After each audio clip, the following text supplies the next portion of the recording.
All right, today we're going to break down a song that tells a story that is, frankly, universal. It's about that painful, invisible gap that can open up when two people are in the same relationship but are experiencing it in completely different ways. And this is the question at the very heart of it all, isn't it? It gets right to the core of so much heartbreak and confusion. How can two people share the same moments, the same conversations, but be living on two totally different emotional planets? So first, let's just step into the shoes of our narrator, the one who gave everything.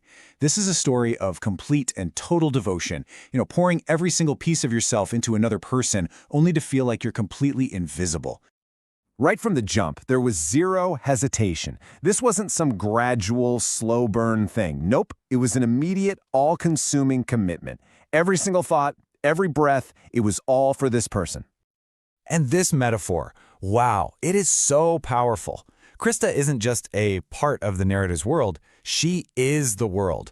It's like the narrator becomes this planet just stuck in her orbit, finding all their warmth and all their life from her light. But here's the crushing reality of being stuck in that orbit. Even though you're completely wrapped up in their light, you feel totally and completely invisible. You're a constant presence in their life, sure, but a presence that's never truly seen. So, when you piece it all together, you see the full picture. This person gave everything. They were the ones carrying the emotional weight of every phone call, hoping each one meant something more. They held on tight while the other person just seemed to wander free. They even started seeing simple acts of kindness as some kind of broken love. And to this day, just hearing her name still hurts.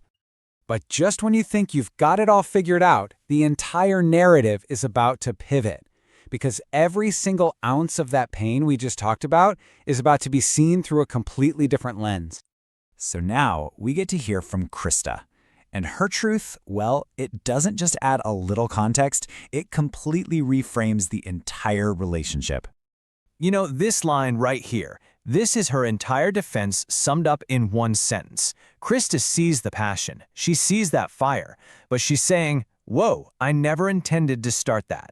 She recognized an intensity that she knew, right from the beginning, she was never going to be able to match. And this just drives that point home.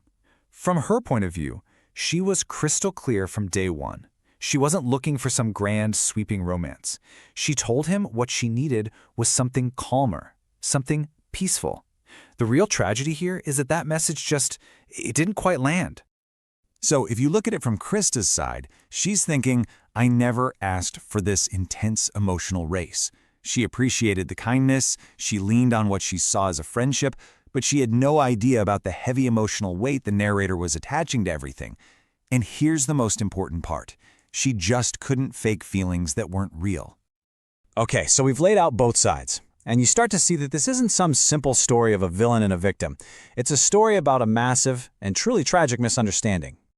What we're really talking about here is a classic case of mismatched expectations. It's when both people are acting honestly from their own perspective, but they're basically playing by two completely different rule books for what their relationship actually means. This right here, this is the entire conflict in just 2 lines. It's brilliant. On one side, the narrator hears kindness and calls it love gone bad, a failed romance.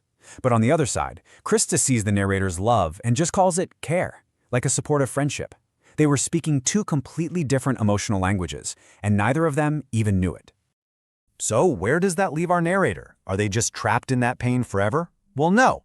The final part of this story is all about that really difficult but absolutely necessary journey from just raw emotion to clear-eyed understanding. And this is the light bulb moment, that flash of painful clarity. The narrator finally lets go of the story they wanted to be true and starts to accept the reality of what actually is. And that's a heartbreaking but incredibly mature realization to come to. This journey really maps out the whole emotional roller coaster. And it's probably one many of us can recognize, right? You start with total devotion, then you move into that confusing pain when it's not returned, then you have the big revelation when you finally hear the other side, and at last you land in a place of sober acceptance.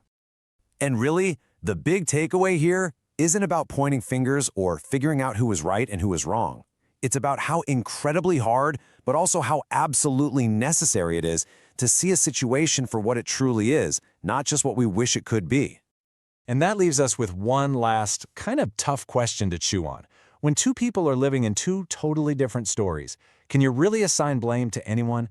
Or is it sometimes just the tragic fallout of two hearts that were never, ever meant to beat in sync?